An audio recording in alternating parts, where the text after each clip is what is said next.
Hello everybody. In today's lecture, we will be talking about the ethics in clinical trials. So firstly, we should understand how a clinical trial works. We know what is a clinical trial by now. But what is the goal of a clinical trial or research? It is to develop generalizable knowledge that improves human health or increases the understanding of human biology. So, for this purpose,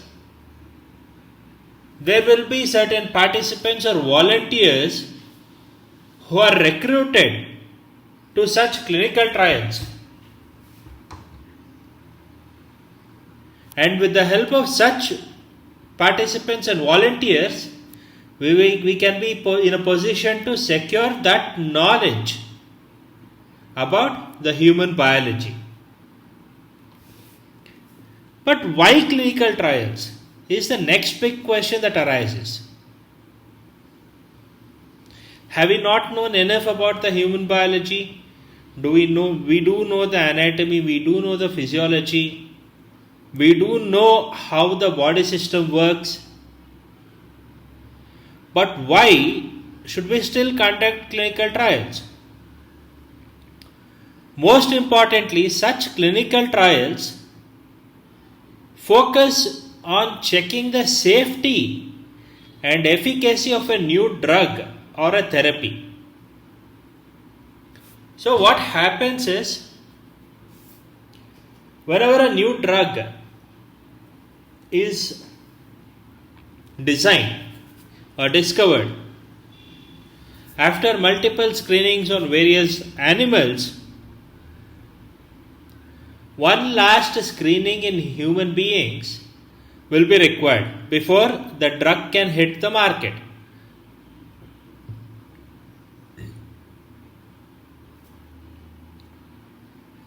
And at this phase of the clinical trial is when we can understand on how the people would be affected by this drug. Is this drug toxic to the person who consumes it? Or does this drug really have a disease reducing effect on the patient?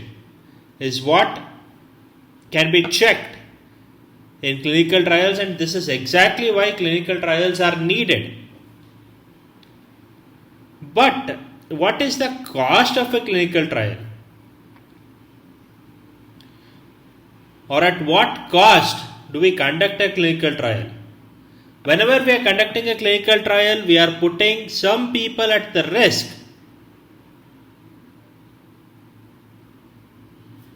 for the benefit of others.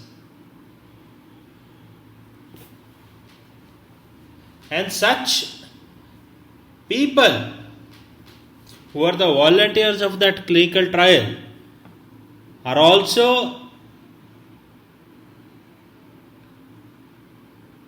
having a great potential to be exploited by the research team. So this is why ethical guidelines have been put forth. And the purpose of ethical guidelines for clinical trials is to protect the patient volunteers and also to preserve the integrity of the science behind that clinical trial, or science in general. Anything is totally agreeable in this regard.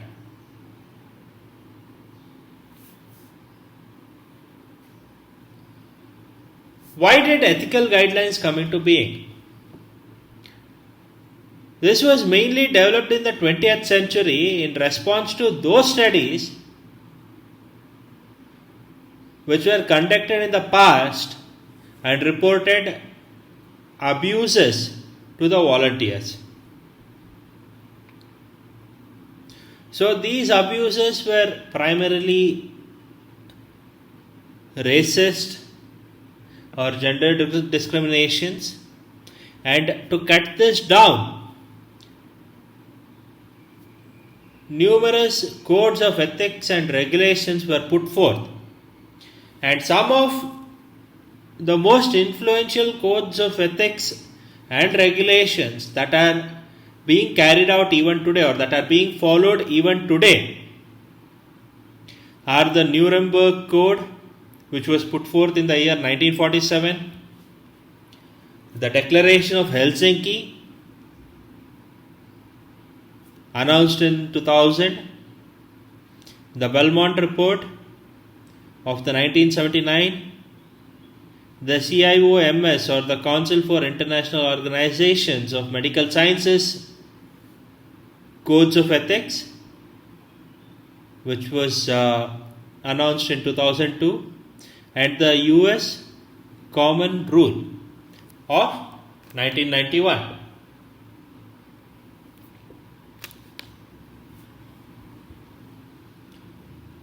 All of these ethical guidelines that have been put forth are based upon 7 main principles.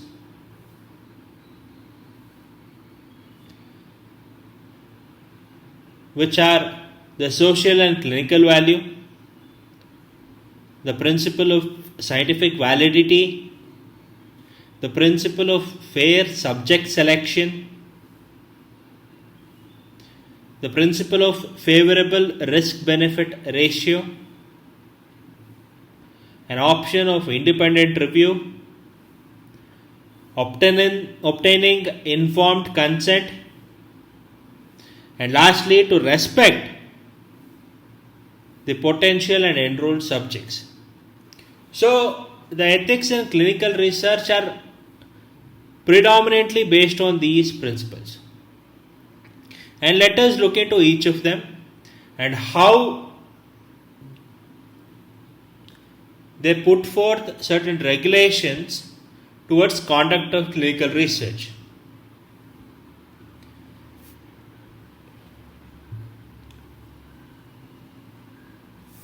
Talking about the social and clinical value,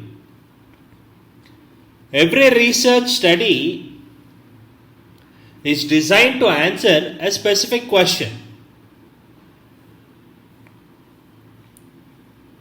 And answering such questions must have a significant value for the society in terms of the present or future patients with a particular illness. For example, we have cancer. Cancer is a disease that has haunted mankind for a very long time now. And there are a lot of questions that remain unanswered with regard to cancer. And if you, as a biotechnologist or a researcher in general, design a drug for cancer tomorrow, and if you want to take it up for clinical trials, after all the evaluations that have been successful, you should come up with certain questions which will also address the societal requirements, which will not just be limited to today or today's scenario, but will also take into consideration the future. So, this is one main objective of the principle of social and clinical value. And these answers must be important or valuable enough to justify the people who are asked to take some risk or inconvenience for the sake of others. If you are seeking volunteers you should justify on why you need them as a volunteer. Why should anybody, any human being, want to risk their life or their health for the sake of your research? Is it for a greater good? Then yes, maybe the volunteers are ready to come. If you are just doing some random haphazard research which has got no sense, the answer will not be sufficient. It will not satisfy the people into becoming your volunteers. Therefore, answers contribute not only to the justification of the people but also to the scientific understanding of health, or improve our ways of preventing, treating or caring for people with that particular disease. Here in the case of the example that we have, cancer. And only if society will gain useful knowledge which requires sharing of results, which may be both negative as well as positive. See, when you are doing research, you will have to give prominence to the negative aspects also, just as much as the positive aspects. Let us say your drug, which is successfully killing cancer cells in a human being, has got some other side effect, which is even today, which is seen in a large number of chemotherapy ventures that are being conducted. The patients are severely, or the patient system is severely damaged because of chemotherapy. So, you should be wise enough to report both the negative and positive aspects. Honesty also plays a very important role here. And it is only then can exposing human subjects to the risk and burden of research can be justified.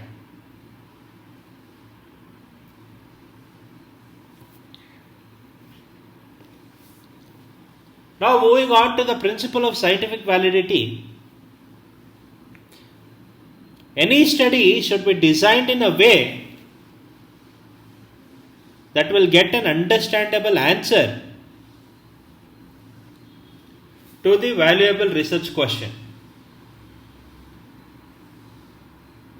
So you should first have a valuable research question and then come up with a design or come up with a plan to investigate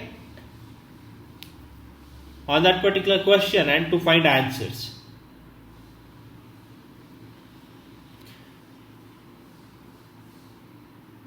Whenever you are doing such investigations, it will include considering whether the question researchers are asking is answerable.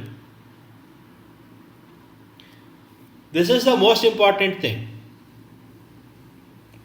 You cannot come up with a random question that is not scientifically valid.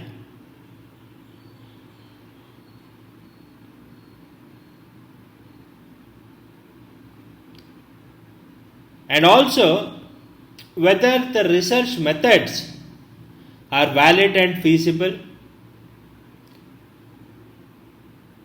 and if the study is designed with a clear scientific objective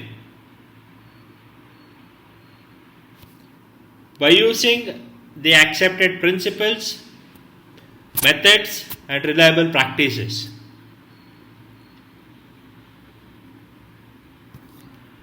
It is also important that the statistics of the research must be of sufficient power to definitively test the objectives of the findings.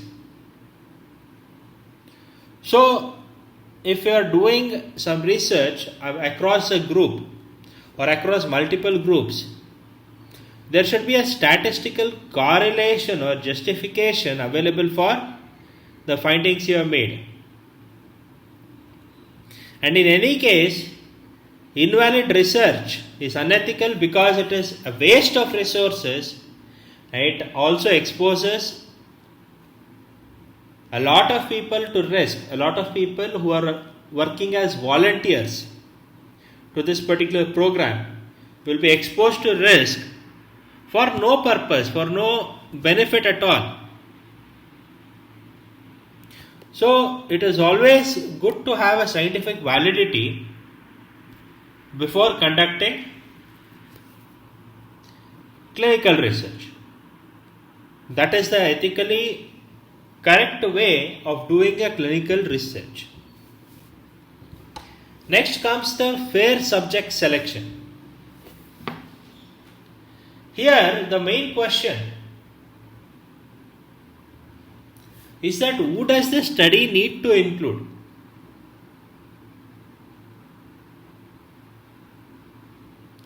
We already have a question that we are looking out for the answers to. That is the scientific question or the research question. But which is that right group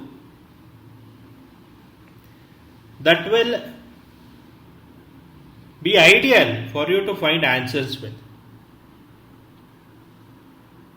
This is the primary basis for recruiting and enrolling volunteers or individuals in any study. And this should be the scientific goal of any study. And it should not be based upon the vulnerability, privilege, or other factors which may be deemed unrelated to the purposes of the study. Let us say you have a friend who is suffering from hair loss, and you as a researcher have designed a particular formulation to promote hair growth, and you want to do clinical trials for the same. You should be ethically justifiable if you want to include your friend in the study group or not. Because if you are not justifiable, it will amount to privilege to your friend rather than as a addressing of the scientific goal of that particular study. So no such factors of vulnerability, privilege, or anything that is scientifically unrelated can be honored while conducting the study. Therefore, there must be a consistent group of people, and this consistency must be with that of the scientific purpose, where the people are chosen in a way that minimizes the risks and enhances benefits to the individuals and the society.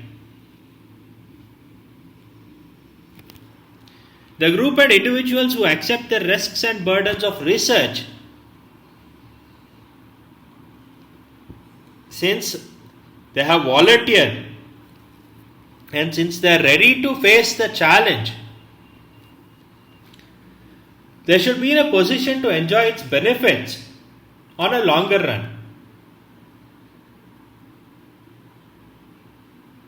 Also, on the contrary, since they will be benefited, they should also be open enough to share some of the risks and burdens associated with that particular research work. And specific groups or individuals, for example, women or children, should also be taken into consideration and they should not be excluded from the opportunity to participate without a good scientific reason behind the decision that is made to exclude them. Or if they are in a particular susceptibility to risk of something else and it can be avoided. So this is how fair subject selection plays an ethically crucial role in clinical trials. With this, I would like to conclude today's lecture. The other principles of ethics will be discussed in the next class. Thank you all.